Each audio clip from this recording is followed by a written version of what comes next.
मराठीची गुंडागिर्दी, मराठीवर जोर जबरदस्ती करणं, कुणाच्यावर जोर जबरदस्तीनं बोलला की बाबा तुम्ही मराठी बोला, मराठी शिका, मराठी लिहिणं शिका, हे एकदम गुंडागिर्दी झाली.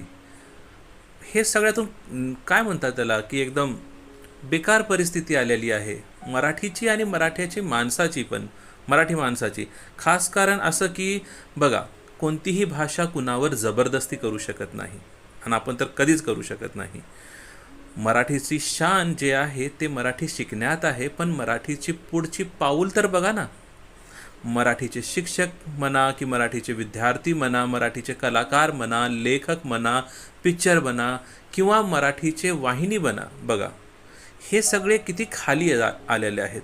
तुम्ही हिंदीचे पिक्चर बघता, त्याला पुढं करता, हिंदीचे प्रोग्राम बघता, पण मराठीची वाहिनी किंवा कधी सह्याद्री बघितलं आहे का? तुम्हाला नाव पण आठवण आहे सह्याद्री, किसान वाहिनी? नाही ना.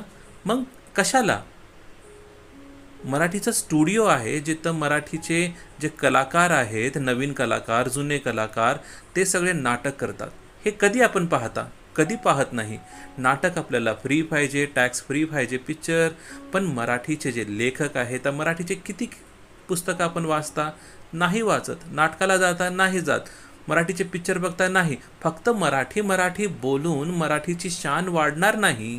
आणि कुणावर पण असं जोर जबरदस्ती केल्यानं मराठीची शान अजून जास्त खाली जाते, वरी जात नाही.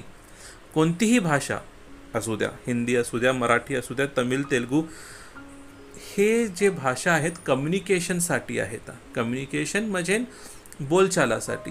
तुम्ही एक दुसऱ्याला बोला, व्यक्त करा आपले विचार, इमोशन्स व्यक्त करा.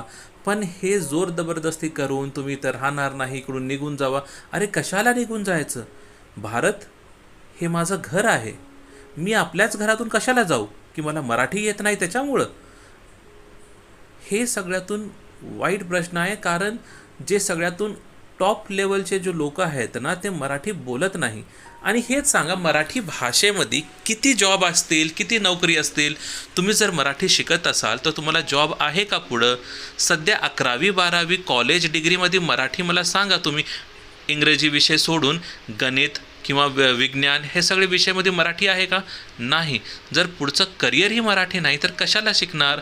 आणि जे स्वतः जे राजनेता आहेत त्याचे लेकरं तर विदेशात आहे, बाहेर देशात आहे, इंग्लिशमध्ये ऑक्सफर्ड बोलत आहे, तर त्याच्यावर का बंदी तुम्ही घालत नाही? विचार करा. फक्त तुम्ही लढता, अजून काही नाही. फक्त रक्त कुणाचं जाणार आहे ते बघा. गरीब माणसं.